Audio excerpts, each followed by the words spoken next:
오늘 우리는 70만 년에 걸친 장대한 여정을 살펴보려 해요. 돌도끼를 든 원시인에서 청동검을 휘두르는 왕까지 어떻게 이 땅의 사람들이 문명을 일구어냈을까요? 경기도 연천 전곡리. 1978년 한 미군이 산책 중 발견한 주먹도끼 하나가 한국사를 70만 년 전으로 돌려놓게 됩니다. 이것은 동양에서 발견된 최초의 아슐리안형 주먹도끼였죠. 서양의 고고학계는 충격에 빠졌어요. 동양에는 이런 정교한 석기가 없다고 믿어왔기 때문이었죠. 70만 년 전 한반도의 주인들은 호모 에렉투스였답니다. 그들은 거친 자연과 맞서며 불을 사용하고 동물을 사냥하고 동굴에서 거주했다고 전해집니다. 그 시절엔 이 땅에서 살아남으려면 더 좋은 도구가 필요한 때였죠. 석영, 규암, 현무암을 깨뜨려 만든 석기들. 이것이 한반도 기술 혁신의 시작이랍니다. 기원전 8000년 빙하기가 끝나고 기후가 따뜻해졌습니다. 빙하가 녹아서 바다가 형성되고 산림이 울창해졌던 시절이었죠. 이때 새로운 인류가 등장합니다. 신석기인들이었답니다. 이들은 점차 정착 생활을 시작합니다. 움집을 짓고 토기를 만들고 농업을 시작했고, 특히나 빗살무늬 토기는 이 시대의 상징이 되었답니다.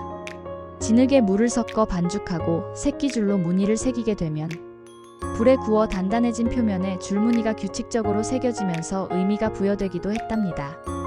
이들은 조, 수수 같은 잡곡을 재배하기 시작했어요. 수렵과 채집에서 농업으로 완전 파격적인 정착 생활이 시작된 겁니다. 기원전 3000년경 한반도에 거대한 돌무덤들이 등장하기 시작했는데요. 고인돌이었어요.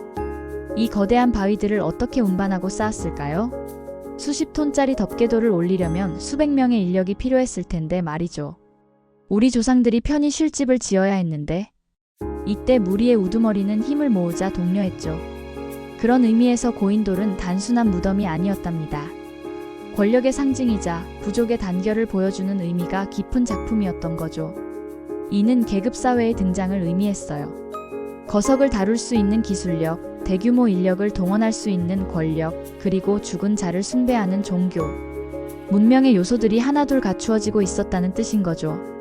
기원전 1500년경 한반도에 놀라운 변화가 일어납니다.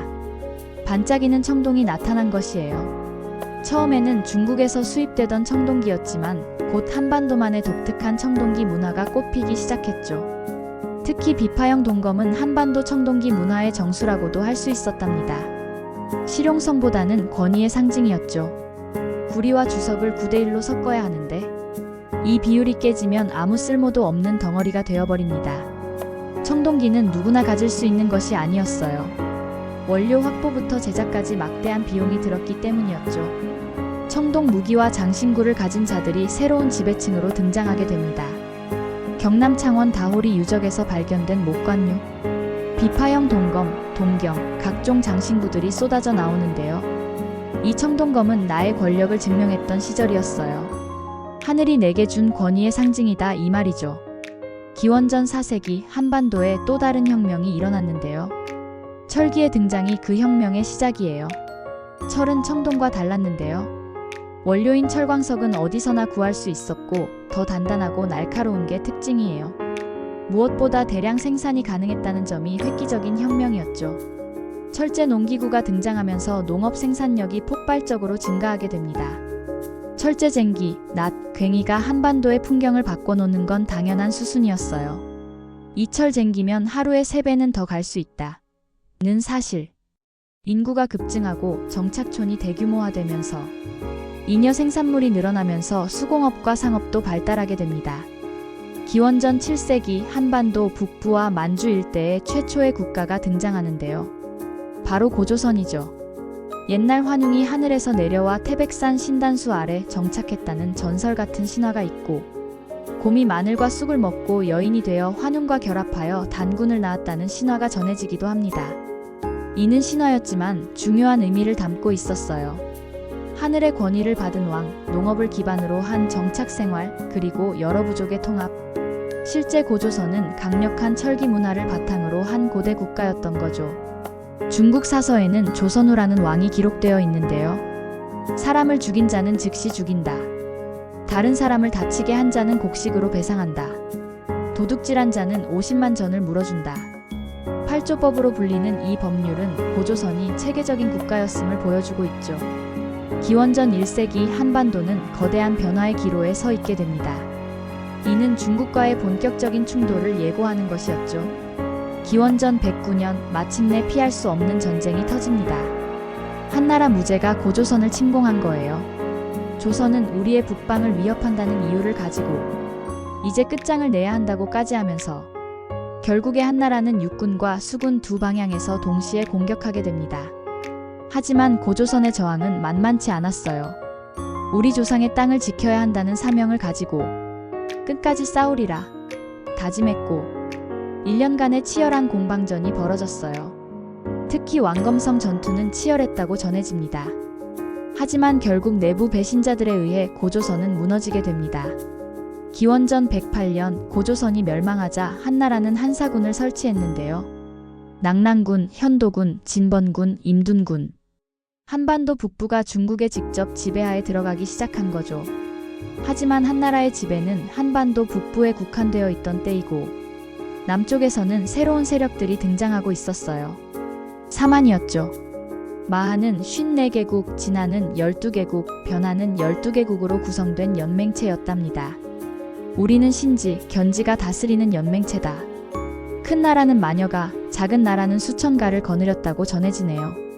그 중에서 마하는 가장 강력했다고 합니다.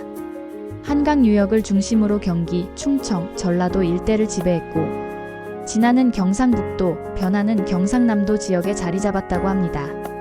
이들은 철을 생산하여 중국과 외에 수출했는데 우리 철은 중국에서도 인정받았다 합니다. 화폐처럼 쓰이기도 했다네요.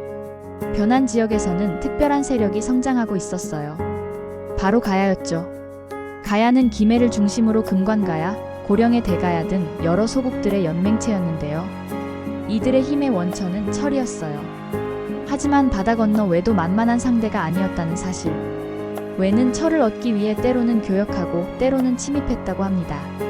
기원 후 1에서 2세기 외의 침입이 빈번해졌는데 이 때문에 한반도 남부는 점점 혼란스러워졌어요.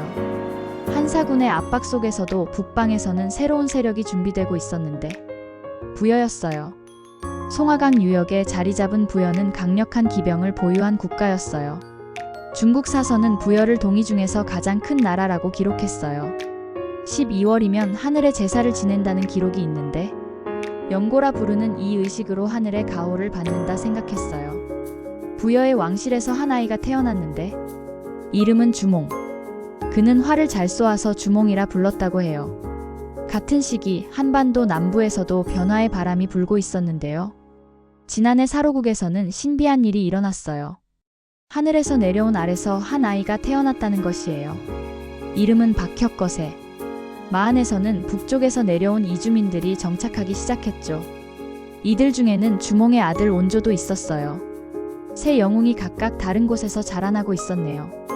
아직 그들은 서로를 모르고 있었지만 운명은 이미 정해져 있었죠. 기원전 1세기 한반도는 거대한 변화의 기로에 서 있었어요. 북쪽에서는 한나라의 압박이 계속되고 있었고 남쪽에서는 크고 작은 나라들이 경쟁하고 있던 시절인데 이때 중국과 외의 간섭도 갈수록 심해졌어요. 하지만 이 혼란 속에서 새로운 가능성이 움트고 있었답니다. 70만 년 전 처음 이 땅을 밟은 인류의 후손들이 마침내 강력한 국가를 건설할 준비를 마친 것이었죠. 구석기의 돌도끼, 신석기의 빗살무늬토기, 청동기의 비파형 동검, 철기의 각종 농기구와 무기. 모든 것이 이 순간을 위한 준비였다 해도 과언이 아니에요. 이제 무대는 준비되었고 영웅들의 시대가 막 시작되려 하고 있었어요. 70만 년의 긴 여정이었어요. 돌을 깨뜨려 도구를 만들던 원시인에서 철을 다루는 문명인까지 농업을 통해 정착하고 청동으로 권력을 세우고 철로 생산력을 높였고 거대한 고인돌을 쌓을 만큼 조직화되고 복잡한 법률을 만들 만큼 체계화되었죠.